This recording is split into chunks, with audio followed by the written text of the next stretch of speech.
ओम रामाय नमः रामचंद्राय नमः प्रणमामि।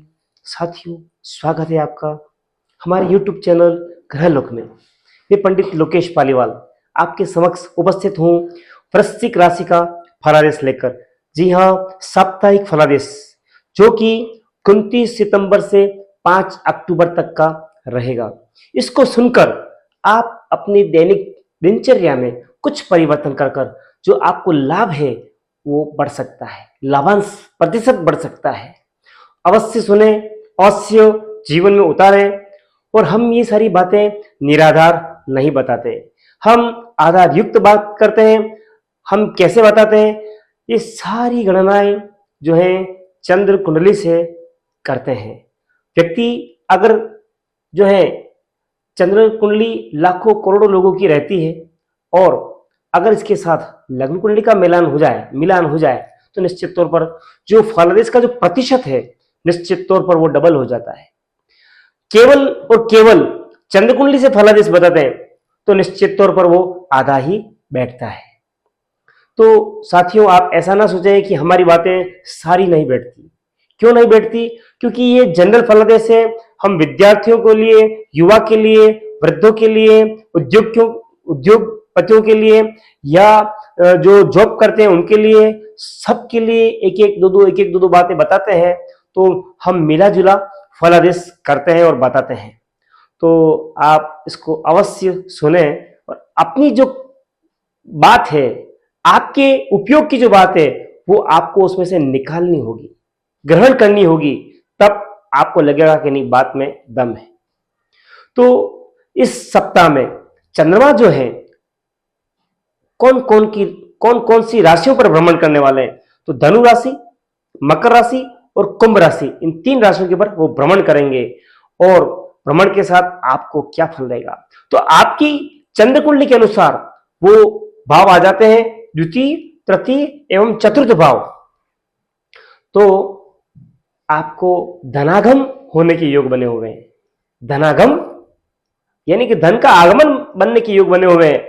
आप अपनी मानसिकता, आपका चिंतन, चंद्रमा चिंतन का भी कारण होता है। चिंता और चिंतन दोनों है। तो आप चिंतन करेंगे, चिंता नहीं करेंगे तो निश्चित तौर पर धनागम रहेगा। कुटुंब में सुखों में वृद्धि होगी। खाने पीने की आपको जिज्ञासा, लालसा वो बढ़ेगी। चटपटा खाने की इच्छा होगी, नमकीन खाने की इच्छा होगी, इसमें कोई संशय नहीं है। फिर दूसरी बात कि आप अपने मान सम्मान के ऊपर बड़े विशेष फोकस रहेंगे। जहां आपको लगेगा कि नहीं, मुझे सम्मान नहीं मिल रहा है, मुझे तवज्जो नहीं मिल रही है, आप अपने आप को पीछे खिसकेंगे, वहां से आप पीछे आएंगे। तो अपने आप को हर जगह बने रखो, अच्छा रहेगा। और ऐसा कुछ सोचो कि आपके कार्यों में, गुड डीड्स में अप हो, राइजिंग हो। अपने परिवार में जो भी संबंधी हैं निकटतम, उनसे आप अच्छे से रहिए। आप दूर के जो रिश्तेदार हैं उनसे बड़े अच्छे रह रहे हैं, लेकिन निकटतम से आप विचार नहीं, अलग रहते हैं, आपके विपरीत रहते हैं। ऐसा मत कीजिए, वो उचित नहीं है। आप जो है निकटतम के निकटतम रहिए तो अच्छा रहेगा। फिर बात करें सप्ताह के लास्ट में, आपको आपकी राशि से चंद्रमा चतुर्थ होने वाला है। तो आपको कोई भी नया कार्य नहीं करना है। जो कार्य चल रहा है उसी में चलने दें, उसी की गुणवत्ता को सुधारें। नूतन नई कोई चीज परचेज खरीदे नहीं, तो निश्चित तौर पर आपका विशेष जो है फल रहेगा। आपको तकलीफें, आपका मन स्थिति मजबूत सकारात्मक रहेगी। अपनी माताजी से या सास से संबंध मधुर रखिए। बोलने में अंकुश रखिए, क्यों वाणी से ही आहत होते हैं। शारीरिक घाव जल्दी भरते हैं, लेकिन मानसिक और वाणी के द्वारा जो घाव होते हैं शीघ्र नहीं भरते। तो आप इसके ऊपर विशेष ध्यान रखना। दूसरी अच्छी बात यह, इस सप्ताह में नवरात्रि चल रही है और इसी में अष्टमी, नवमी, दशमी सब आ रही है। तो आप अपने कुल देवी को प्रसन्न करने के लिए आप एक विशेष आयोजन करें। जो आप हर साल करते आए उसमें कुछ ऐड करें। केवल बच्चों को भोजन कराते हैं, बट बालिकाओं को कराते हैं, तो इस वर्ष कुछ विशेष पूजा कीजिए। या पूजा करते तो हवन करवाइए, कुछ न कुछ ऐड कीजिए। और बच्चों को जो आप देते हैं केवल तिलक लगा के 11 रुपए दे दिए, ये ठीक नहीं है। ऐसा कुछ लाइए जिसको पाकर वो बालक रूप में, बालिका रूप में मातेश्वरी का जो है वो आपको आशीर्वाद दे।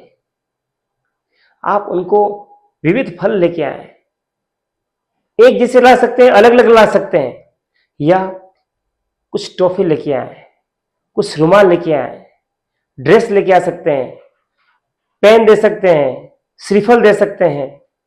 जो आप चिंतन करें, और चिंतन अकेले नहीं करना है, परिवार के साथ मिलकर करना है। हम क्या स्पेशल करें, निश्चित तौर पर माता रानी का आशीर्वाद आपको विशेष प्राप्त होगा। हम आपके लिए और विशेष बात करने जा रहे हैं। इस सप्ताह में कौन सा दिन आपके लिए बेस्ट है, तो हम कह सकते हैं 29 और 30 आपके लिए बेस्ट है। क्यों है ऐसा?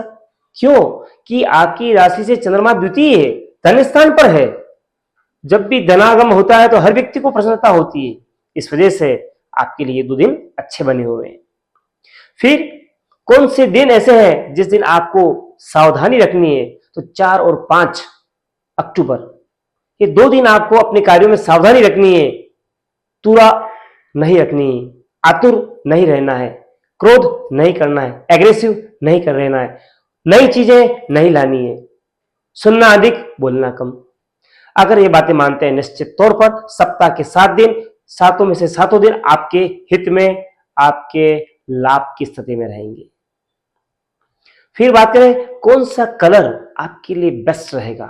Orange colour, red colour, white colour और लाइट कलर्स जो आपको अच्छे लगे, ये सारे कलर आपको पॉजिटिव एनर्जी देंगे, आपकी मानसिकता विशेष रखेंगे।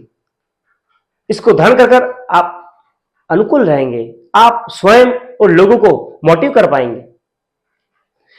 अब इससे भी विशेष बात क्या कि आपके जीवन की विशेष बातें जो आपके लिए महत्वपूर्ण है, उन बिंदुओं के ऊपर हम बात करेंगे। सर्वप्रथम जो उल्लेखित बातें हैं, इसमें हम हेल्थ की बात करते हैं।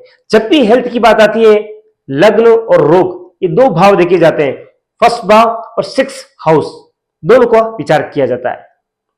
तो इन भावों से क्या है, इन लग्नेश मंगल है, व्यय में गए, आपको व्यय की चिंता अधिक रहती है।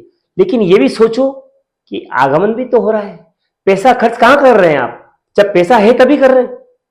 तो चिंता ना करें, चिंतन करें, आप अंकुश रखें व्यय पे। दूसरी बात, हाथ या पांव, यहां पे आपको चोट लग सकती है, एवं कभी कभार आपका पेट गड़बड़ रहेगा, तो इससे आप भयभीत ना हो, ये सामान्य बातें हैं। घरेलू टिप्स, किचन टिप्स से आप इसको दुरुस्त कर सकते हैं। फिर बात करें लव की, तो लव के अधिपति बृहस्पति बने हुए हैं, पंचम भाव, और वहां शनि है, सूर्य देख रहे हैं, तो निश्चित तौर पर स्थिति मध्यम और बिलो है। कुछ नया ना करने जाएं, जो चल रहा है उसको लॉयल्टी से, ईमानदारी से उसको निभाएं, तो आपके लिए अच्छा रहेगा। फिर बात करें रिलेशन की, जब भी रिलेशन की बात करेंगे, फर्स्ट हाउस, उसका चिंतन अवश्य किया जाता है। तो लग्नेश मंगल व्यय में गए, आप दूसरों के साथ और परिवार के साथ जो संबंध रखते हैं उसमें भेद है, दोनों में एक रास्ता लाइए। सभी जगह अपना एक ही रूप रखिए, बाहर वालों के साथ बड़ा अच्छा, घर वालों के साथ ठीक नहीं, ये अच्छी बात नहीं है। तो रिलेशंस अच्छे रहेंगे अगर इस बात में आप सुधार करेंगे। फिर बात करें हम कैरियर की, तो कैरियर के स्थान पे जब भी बात कर रहे हैं, 10th हाउस बड़ा विशेष होता है, सभी के लिए यह कर्म भाव है। तो इस भाव में केतु एवं शुक्र विराजमान है। इच्छाएं आपकी बहुत बड़ी बड़ी रहती है, सोच बहुत बड़ी बड़ी रहती है, कल्पना बहुत बड़ी बड़ी रहती है, लेकिन आप कार्य कितना करते हैं, चिंतन के साथ कार्य का समावेश होना अति आवश्यक है। तो निश्चित तौर पर आप कैरियर में कुछ परिवर्तन, कुछ अधिक लाभ, कुछ विशेष उपलब्धि, कुछ विशेष पद आपको रहेगा। फिर बात करें हम मैरिज की, तो मैरिज की योग अभी बने हुए नहीं है, न्यूनतम है, लेकिन आप छोटे उपाय कर छोटे छोटे उपाय कर कर इसको जो है प्रगाढ़ कर सकते हैं, मजबूत कर सकते हैं। उपाय हम आपको अवश्य बताएंगे अभी। फिर बात करें हम, यदि आप छात्र हैं तो आपका समय कैसा है? आप खूब मेहनत कर रहे हैं, लेकिन परिणाम आने में अभी समय है। प्रयासरत रहे, क्योंकि शनि बहुत मेहनत करवाता है और परिणाम न्यूनतम देता है। और आपके विद्या बुद्धि उपासना के जो लॉर्ड है वो जुपिटर है, और वो अभी अष्टम में है। अभी आपको गहन अध्ययन करना है, मतलब तह तक जाना है। और इसका लाभ जैसे ही बृहस्पति यहां आएंगे, भाग्यस्थान पे आएंगे, जब भी पंचमेश भाग्यस्थान पे आ जाएगा, शिक्षा के द्वारा, आपकी मेहनत के द्वारा आपका भाग्योदय होगा। तो अभी आप बहुत एक कदम पीछे हैं, एक कदम।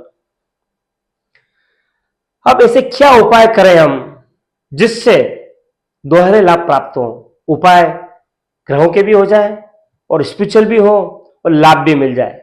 तो जो ग्रह हैं आपके, आपको तेल में मुंह देखना है, उसका दिया करना है, और सायंकालीन जो है यह कार्य करें। और हनुमान चालीसा या बजरंग बाण, हनुमान अष्टक या सुंदरकांड, जो भी आप करना चाहें अवश्य करें। नित्य संभव नहीं हो तो मंगलवार और शनिवार को करें। दूसरा, गौ सेवा आप अवश्य करें। गाय को रोटी के ऊपर गुड़, घी, बाजरा, ये चीज अगर रख कर देते हैं तो निश्चित तौर पर आपके अंदर विशेष जो है ग्रहों की, विशेष देवताओं की कृपा रहेगी।